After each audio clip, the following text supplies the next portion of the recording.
Hello, booze and ghouls. It is once again the most magical season of the year, Halloween time. Now, I have lived in Pennsylvania for about 8 years now. And this year I have decided to embrace my current home state's spooky heritage. Pennsylvania has produced a lot of great horror over the centuries, right? From the first Gothic novel written in the United States, Charles Brockton Brown's Wieland, stay tuned for a video about that one, up through, say, the birth of the modern zombie movie with George Romero's Night of the Living Dead. I've already done a video about Night of the Living Dead, but I will have another video coming up about a Romero film this season. And so Pennsylvania has this great heritage of horror, and that's what we're going to talk about this spooky season.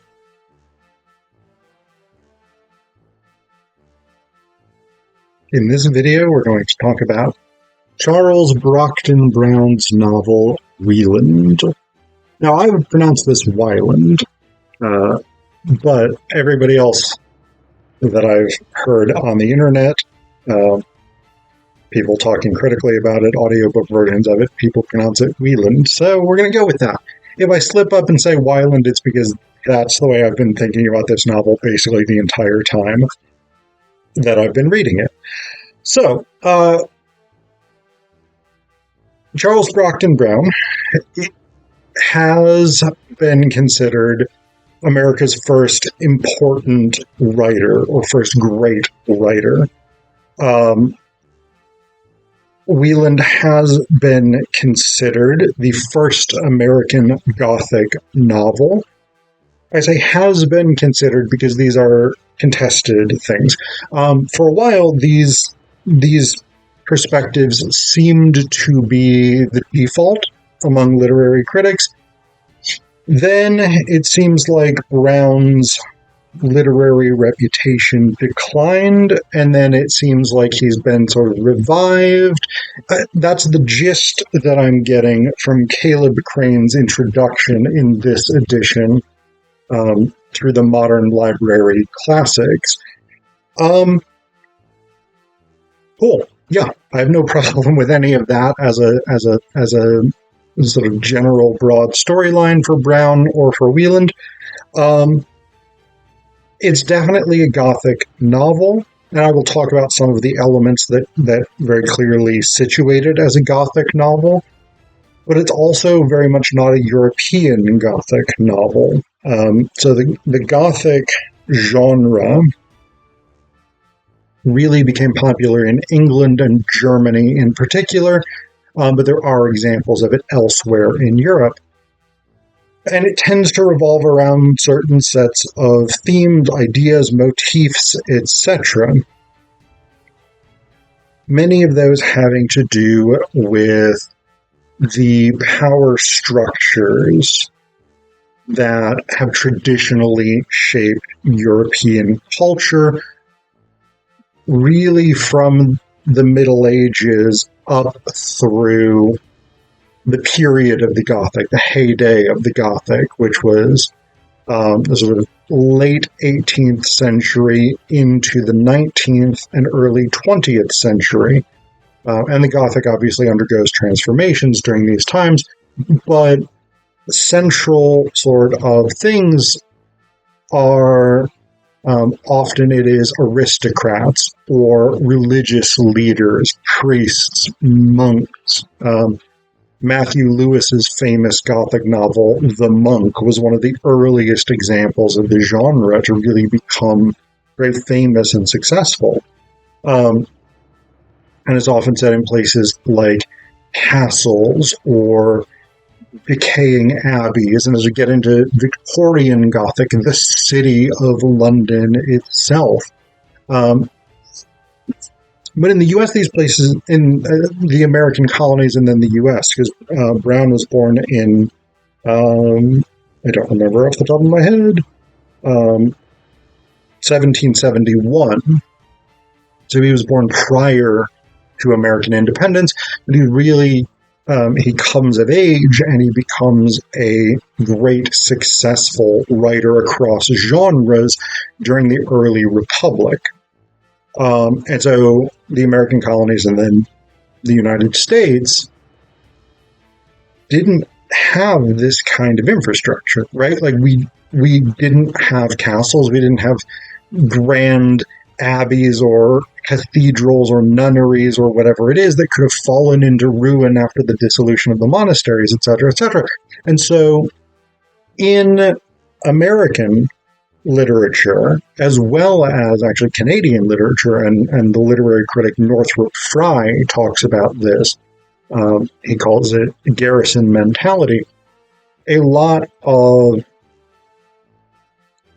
Gothic literature, a lot of horror literature from the early days of the United States and the colonial period centers on the danger posed by the wilderness, because that is what we had. So there's this transformation, right, in Gothic as it goes from Europe, which was much more built up, much more stone architecture and a decaying feudal order, to the United States, to North America, which was much more wooden buildings surrounded by largely impenetrable to white people, because we're dumb, wilderness, right? So, and so this is sort of the context that shapes Brown and that leaves its mark on Wieland. The other big thing, of course, is that Brown was a lapsed Quaker. He was born in Philadelphia, hence Pennsylvania, part of my Pennsylvania horror series for 2025. And so because he had been raised as Quaker, which, I mean, Quakers were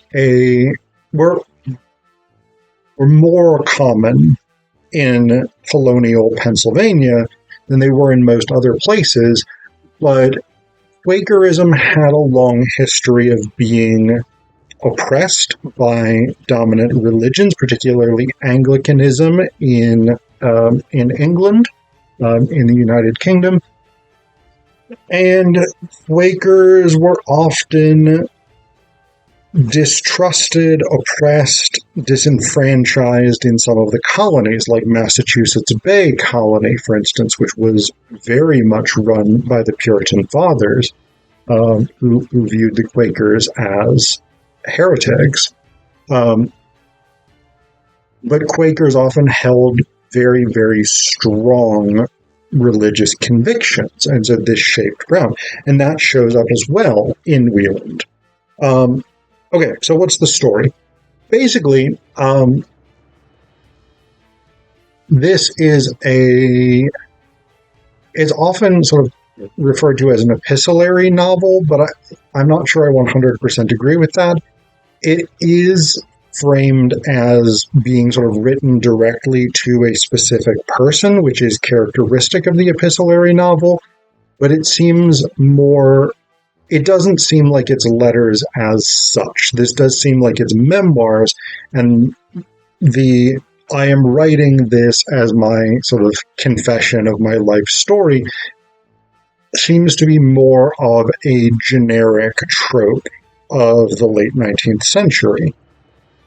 So it is told by Sarah Wieland, who's the sister of Theodore Wieland, who, strangely enough, is mostly just referred to as Wieland in the novel.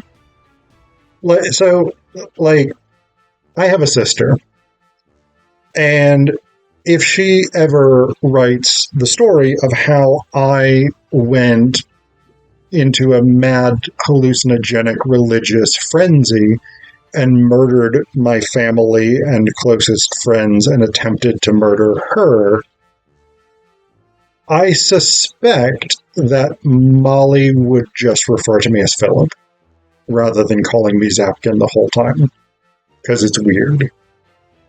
But Clara refers to her brother by his last name, even though it's also her last name, and then the last name of his wife once they get married, and the last name of his children, who really aren't characters. But so anyway, their dad, Papa Wieland, whose first name I don't think we ever get, he was born in Germany, and he develops his own sort of religious ideology. He develops his own sort of theology, and as part of that theology, he decides he needs to move to the United States. Well, not the United States then, because this is set between the 7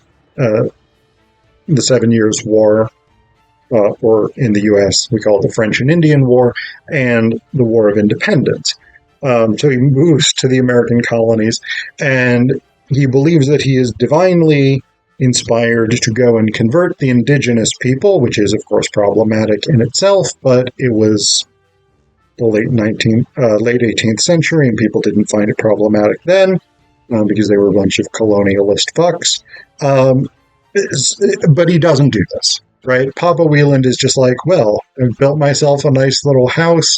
I've built myself a kind of weird temple off in a little grove thing.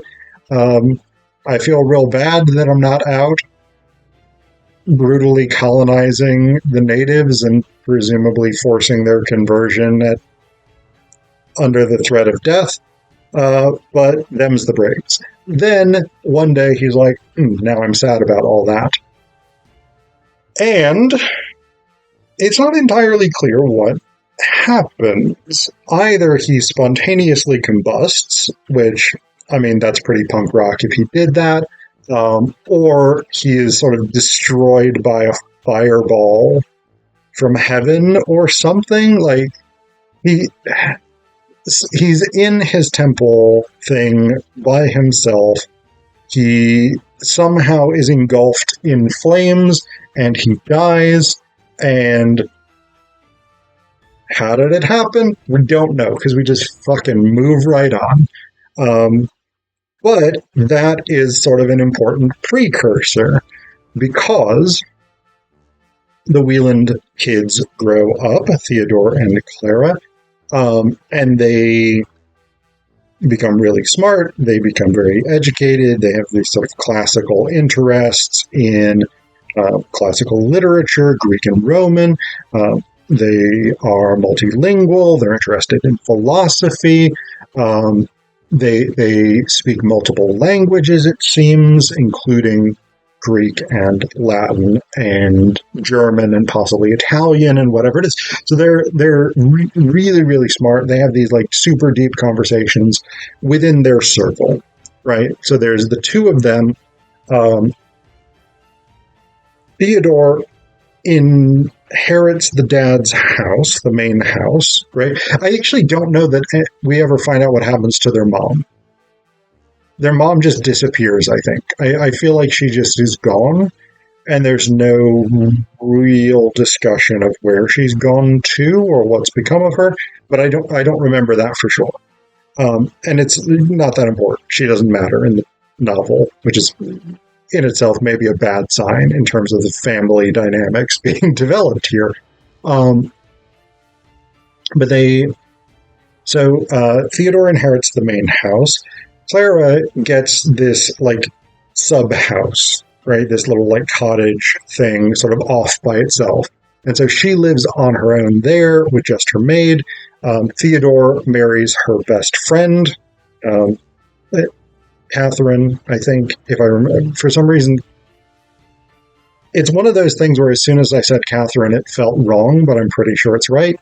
Anyway, so he marries her. They have a bunch of kids. They've got this other dude in their circle. He seems to be the main other person they hang out with, named Pleyel. And he's also super smart and rational and into like philosophy and classics and deep thought and enlightenment kind of shit. And Clara falls in love with him eventually, but he's sort of betrothed to this German countess, and that's a whole like long distance thing, and there's some weird nonsense going on with that. But then this other dude shows up in their circle named Carwin, and he is initially sort of dressed like a clown, by which Brown means that he is dressed in this sort of rustic getup, right? This like farmer's smock, and he's got this fucking straw hat or whatever it is, right? He looks like just a regular like farmer type dude, like poor farmer, late 18th century, etc. But he's like super smart, right? Again, he's got this sort of great learning. He's got this very sort of charming, charismatic voice. And Clara says of him, so she initially just sees him and she sees his face, and he's got this like sort of sunk in, it sounds almost like a sort of Skeletor face, but like really intense, hypnotic eyes, but it's his voice that's really the thing. So what she says here is, weary with these reflections, and she's been thinking a lot about his face since she saw him, but she hasn't heard him yet. So she's weary with these reflections. I returned to the kitchen to perform some household office. I had usually but one servant, and she was a girl about my own age. I was busy near the chimney, and she was employed near the door of the apartment when someone knocked. The door was opened by her, and she was immediately addressed with, "Prithee, good girl, canst thou supply a thirsty man with a glass of buttermilk?" She answered that there was none in the house. "Ay, but there is some in the dairy yonder, thou knowst as well as I, though Hermes never taught thee that though every dairy be an house, every house is not a dairy." To this speech, though she understood only a part of it, she replied by repeating her assurances that she had none to give. "Well then," rejoined the stranger, "for charity's sweet sake, hand me forth a cup of cold water." The girl said she would go to the spring and fetch it. "Nay, give me the cup, and suffer me to help myself. Neither manacled nor lame, I should merit burial in the maw of the carrion crows if I laid this task upon thee." She gave him the cup, and he turned to go to the spring. I listened to this dialogue in silence. The words uttered by the person without affected me as somewhat singular, but what chiefly rendered them remarkable was the tone that accompanied them. It was wholly new. My brother's voice and plails were musical and energetic. I had fondly imagined that, in this respect, they were surpassed by none. Now my mistake was detected. I cannot pretend to communicate the impression that was made upon me by these accents, or to depict the degree in which force and sweetness were blended in them.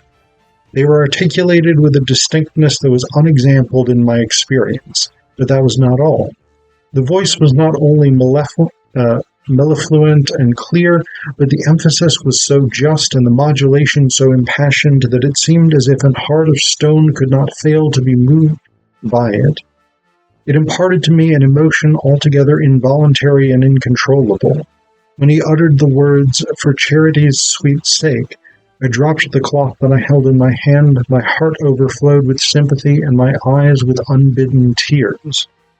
This description will appear to you trifling or incredible. The importance of these circumstances will be manifested in the sequel. The manner in which I was affected on this occasion was, to my own apprehension, a subject of astonishment.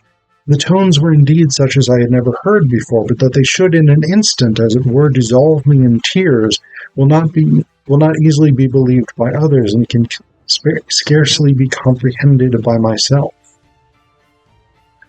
So Carwin has this incredible voice. More significantly, he has the ability to ventriloquize, or he's a biloquist, which is a term that seems like Charles Brockton Brown just made it up, right? It doesn't seem, as far as I can tell, that biloquist predated this character, or that it ever really caught on. But he's a ventriloquist. And so,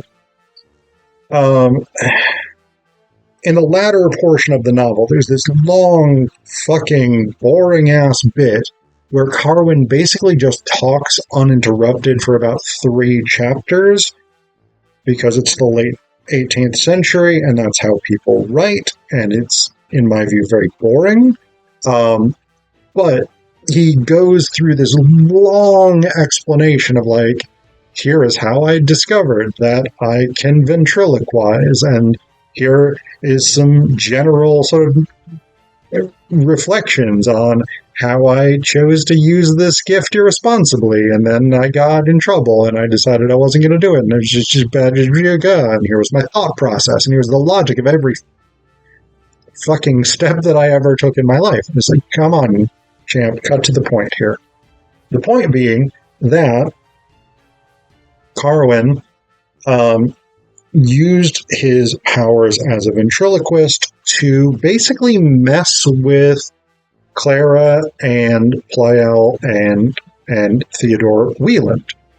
But here's where it gets tricky. In the latter portion of the novel, Theodore Wieland goes fucking off his onion, right? He starts hearing these voices that he takes to be an angel of God, commanding him that if he is truly a man of faith, he will murder his family. So he murders his wife, he murders his children, he is attempting to murder his sister when he is arrested. And basically he's like, yeah, I killed them because God told me to, and you gotta do what God says. That's the rules. The rest of the community is somewhat unsold on this theory, so they lock him up as somebody who's dangerously insane, and he keeps breaking out because he's still commanded by this voice to go and kill Clara. Carwin denies that he is the one who did this. He admits that he was like messing with them and created some trouble in that way, but he denies that he encouraged Wieland to kill anybody. And indeed, in sort of the final climactic moment when Wieland is about to murder Clara, Carwin returns and uses his gift to impersonate God or a spokesperson of God or whatever it is and be like, hey, fucking idiot, didn't it occur to you that maybe it wasn't God talking to you and maybe you fucked up this whole thing by murdering your family? At which point Wieland is like, that's a really good point. Very convincing argument. Now I feel quite bad about having murdered my family, so I'm going to kill myself. Which he does. Yeah, so, that's that. So, I mean, obviously this theme of religious fanaticism is very central to the novel. And again, Brown grew up in a community of people who would very widely, I think, have been considered religious fanatics, the Quakers. They certainly were religiously devoted to the point that large numbers of them were willing to suffer persecution, even torture and death for their faith. So again, very punk rock of them. But that also means that Brown would have understood the negative aspects of religious fanaticism, right? And that willingness to sacrifice oneself and those around one for what one believes to be the religious truth, right? So this is a very central theme. The other thing that I want to talk about in the novel that I think is very interesting and very significant as far as the Gothic genre is the ambivalence about the nature of villainy here, right? So Carwin definitely, he's not a good guy, right? He plays these practical jokes and things like this. He spies on Clara. He even, when he once gets caught in her room, decides that rather than being like, oh yeah, I'm a ventriloquist and I've been kind of fucking with your family with that, he decides to be like, yes, I was here planning to rape you. but there was a divine voice that said not to, so I won't. Don't look any closer into this story. I don't know why he thought that was a better plan. Like, he tries to explain it in his long confession, but it's a weak explanation at best. But he does claim that he is not the one who has been speaking to Wieland. So that opens up these sort of interesting things. Because one of the ambivalences that's very common in the Gothic is the nature of evil, right? Is there divine or supernatural evil, or is evil driven by the actions of men? And at different times, the Gothic answer, and for different authors, the Gothic answers this question in different ways. Wieland doesn't seem to take a strong stance on it. It does seem to embrace that ambiguity. So, for instance, we get this portion. This is Clara reflecting here. As I passed swiftly along, I reviewed all the incidents accompanying the appearance and deportment of that man amongst us. That's Carwin. Late events have been inexplicable and mysterious beyond any of which I've either read or heard. These events were coeval with Carwin's introduction. I am unable to explain their origin and mutual dependence, but I do not on that account believe them to have a supernatural origin. Is not this man the agent? Some of them seem to be propitious, but what should I think of those threats of assassination with which you were lately alarmed? This isn't...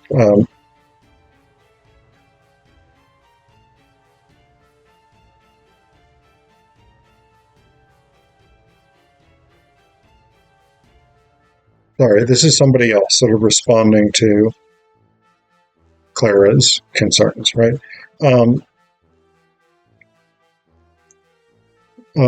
Bloodshed is the trade and horror is the element of this man, the process by which the sympathies of nature are extinguished in our hearts, by which evil is made our good, and by which we are made susceptible of no activity but the infliction, and no joy but in the spectacle of woes, is an obvious process. As to an alliance with evil geniuses, the power and the malice of demons have been 1,000 times exemplified in human beings. There are no devils but those which are begotten upon selfishness and reared by cunning. So in this case, we do have a sort of direct denial from somebody in the novel of the power of the supernatural. But this is not the only instance where this is discussed, right?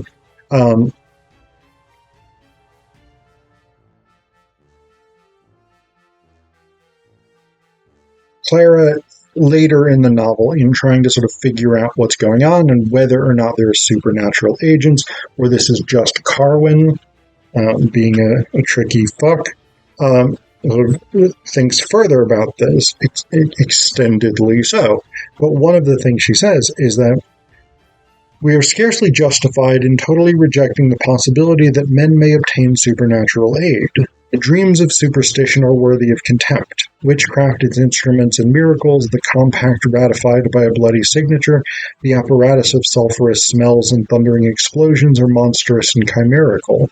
These have no part in the scene over which the genius of Carwin presides. That conscious beings dissimilar from human but moral and voluntary agents as we are somewhere exist can scarcely be denied. That their aid might be employed to benign or malignant purposes cannot be disproved. So again, this is one of these things, right, is that the Gothic is often ambivalent about the supernatural.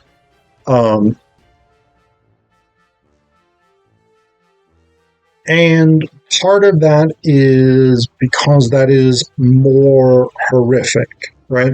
That element of uncertainty of, is this just an evil person? And if so, they can be stopped. Or is this a supernatural, preternatural, extranatural enemy? And if so, can they be stopped? Right? And that becomes incredibly unclear. And so that that danger posed by that lack of clarity, I think, is central to the Gothic. And Wieland picks up on that, right? It's not clear whether or not Carwin is the sole manifestation of the villainy that befalls the Wieland family, or if there is genuine supernatural intervention in their lives.